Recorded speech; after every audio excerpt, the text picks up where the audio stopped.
Every time tension rises in the Middle East, the same question comes up: where exactly are the United States positioned? The answer lies in a network of military bases spread across a small handful of countries, each one built to serve a specific mission. Some hold fighter jets. Others hold entire fleets. And one of them guards a line nobody wants to see crossed. Let's start with the two bases that coordinate this entire operation. Start with the base that rarely makes headlines but runs half the war room behind them, Al Udeid Air Base, sitting quietly in the desert outside Doha, Qatar. It doesn't look like much from a distance, just runways and hangars baking under a sun that seems personally offended by shade. But underneath that plain exterior sits the forward headquarters of United States Central Command, the nerve center coordinating military operations across an entire region. This is where decisions about airstrikes, surveillance, and troop movement get translated from Pentagon briefings into actual coordinates on a screen. What makes Al Udeid different from a typical airfield is the Combined Air Operations Center housed there. Officers from multiple countries sit shoulder to shoulder in a windowless facility, watching monitors that track aircraft across thousands of miles, from the Gulf all the way to Afghanistan in years past. It's less a base and more a command bunker with a runway attached. The irony, of course, is that one of the most consequential rooms in modern American military history sits in a country most Americans couldn't point to on a map. Thousands of U.S. personnel rotate through Al Udeid, alongside a fleet of aircraft that includes refueling tankers, surveillance planes, and fighter squadrons. The base functions as a hub. Planes take off from here, refuel other aircraft mid-flight, and extend the reach of American air power across the entire Middle East. Without Al Udeid, operations that look effortless on the news would require a logistical miracle. With it, the region becomes, for better or worse, within arm's reach of Washington's decisions. Qatar's willingness to host this base has never been simple politics. It's a small nation with outsized ambitions, betting that hosting American power projection buys it security guarantees no army of its own could provide. That bet has held for decades now, and Al Udeid has grown from a modest airstrip into one of the most consequential military installations the United States operates anywhere on Earth. But Al Udeid doesn't work alone. A few hundred miles southwest, across the border in Kuwait, sits a base with a very different personality, Ali Al Salem. Where Al Udeid commands, Ali Al Salem moves things. This base functions as one of the busiest logistical arteries in the entire American military footprint in the region. Cargo planes land and depart here constantly, carrying troops, equipment, and supplies destined for operations that stretch from Iraq to Syria and beyond. It's not glamorous work. Nobody makes documentaries about forklifts and cargo manifests. But without this kind of unglamorous machinery running on schedule, nothing else in the region functions. Ali Al Salem sits close enough to the Iraqi border that it has historically served as a staging ground for troop rotations heading in and out of combat zones. Soldiers deploying, soldiers coming home, equipment moving both directions, this base has quietly processed more human traffic than most people would guess. It's the kind of place that never gets a starring role, yet without it, the starring roles elsewhere couldn't happen at all. There's a pattern forming here, and it's worth sitting with for a moment.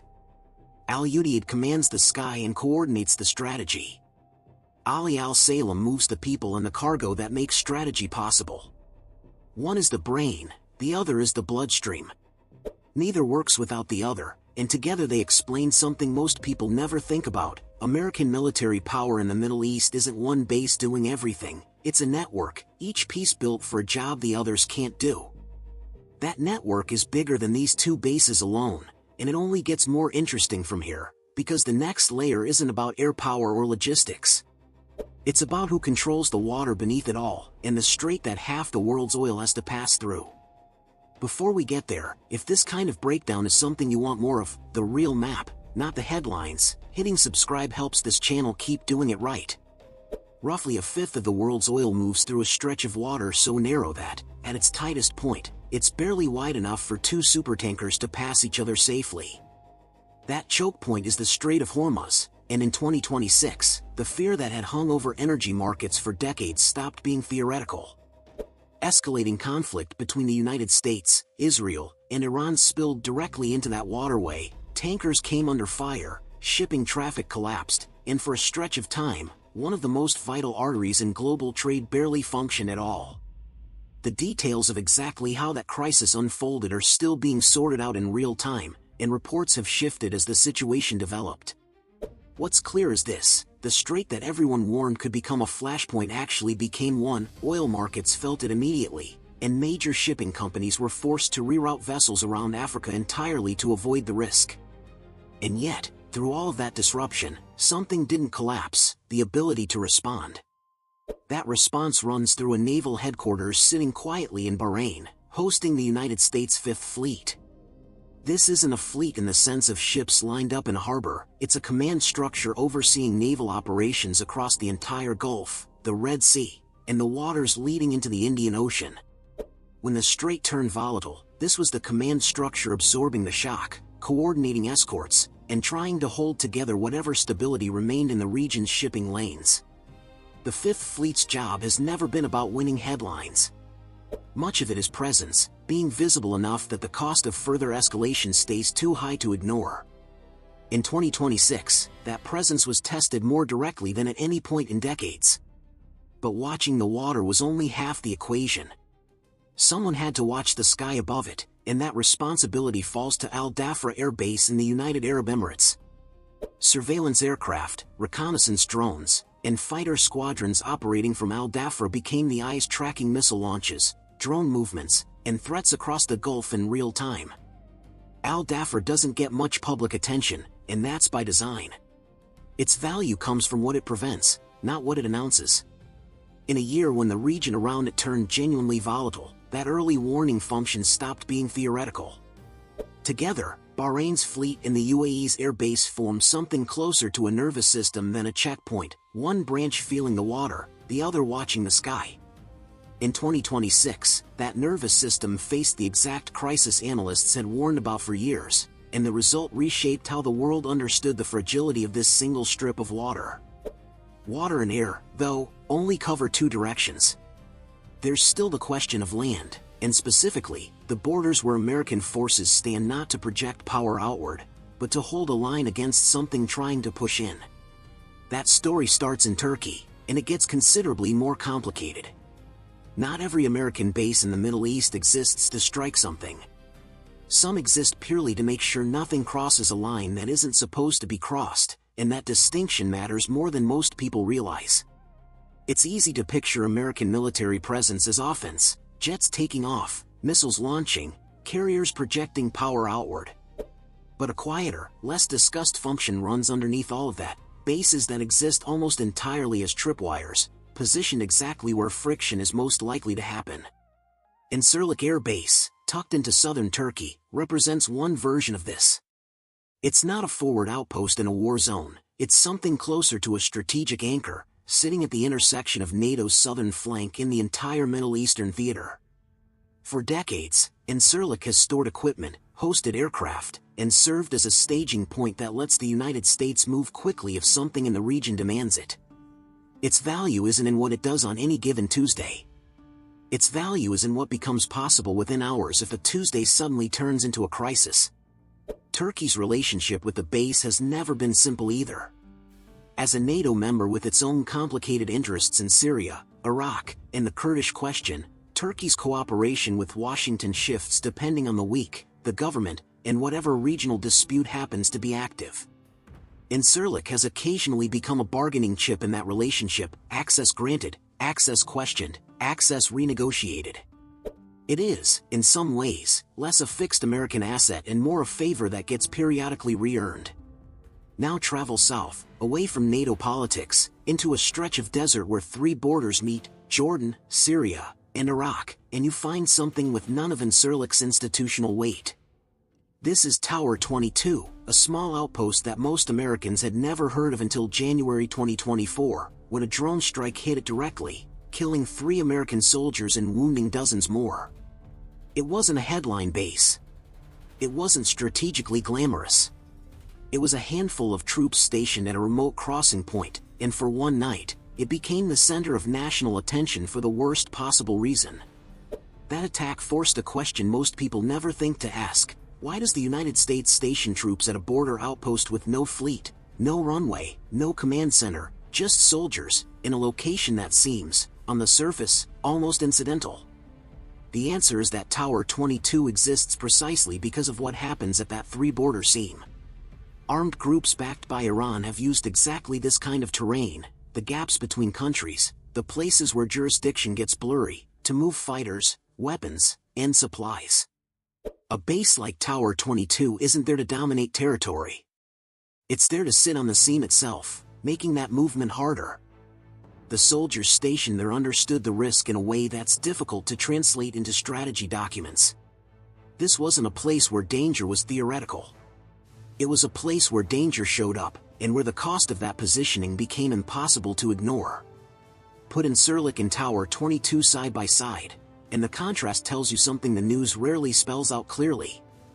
One is a fortress with decades of institutional weight behind it, negotiated and renegotiated by two governments who need each other more than either wants to admit. The other is a small outpost in the open desert, holding a line with far fewer resources and far more exposure. Different scale, same underlying purpose: control the border before the border controls the region. That's the part of this story that rarely makes it into a headline. The bases doing the most dangerous work are often the ones nobody's heard of, holding ground that looks unremarkable right up until it isn't. If this is the kind of detail you want more of, the parts of this story that don't make the evening news, drop a comment with which base surprised you the most. It genuinely shapes what we dig into next. And from here, the story moves into even smaller, more forward positions, the outposts inside Iraq and Syria built for a single, specific purpose, containing armed groups before they can grow into something bigger. Picture a single candle, lit in the middle of an open field, in the dead of night, with wind coming from every direction. That's the closest image to what a small forward base looks like on a map of Syria or Iraq, a tiny point of light surrounded by miles of territory that isn't fully controlled by anyone, watched by forces that would rather it didn't exist at all. No fleet backing it up. No massive runway nearby. Just a small footprint, deliberately placed somewhere it probably shouldn't be able to survive, and yet does. Al-Tanf sits exactly in that kind of position, tucked into a strip of Syrian desert near where the borders of Syria, Iraq, and Jordan intersect. It holds a fraction of the personnel that Al-Udeid or Incirlik do. It has none of their institutional weight, none of their decades of infrastructure. What it has instead is location, a garrison sitting directly on a route that Iran-backed militias have used for years to move fighters and weapons between Iraq and Syria, part of a corridor some analysts call the land bridge stretching all the way to Lebanon. That's the explanation behind the metaphor. A base like Al-Tanf isn't there to dominate a region the way Al-Udeid dominates Gulf airspace. It's there to sit directly in the path of something the United States wants to slow down, to occupy exactly the kind of unremarkable desert crossing that armed groups need in order to move freely. Small doesn't mean unimportant here. Small, in this case, means precisely positioned. The same logic extends to a scattering of smaller American positions across Iraq and eastern Syria, outposts most people have never heard named, holding oil fields, crossroads, or crumbling airstrips that matter far more strategically than they look. These aren't bases built for comfort or scale. They're built to deny ground to ISIS remnants still operating in the region, and to interrupt the same Iranian supply routes that run through Al-Tanf's stretch of desert. And these positions pay a price for that placement that the larger bases rarely do. Rocket attacks, drone strikes, and militia harassment have hit outposts like these with a frequency that Al-Udeid or Al-Dhafar never experience, protected as those larger bases are by scale, air defense, and distance from the actual front lines.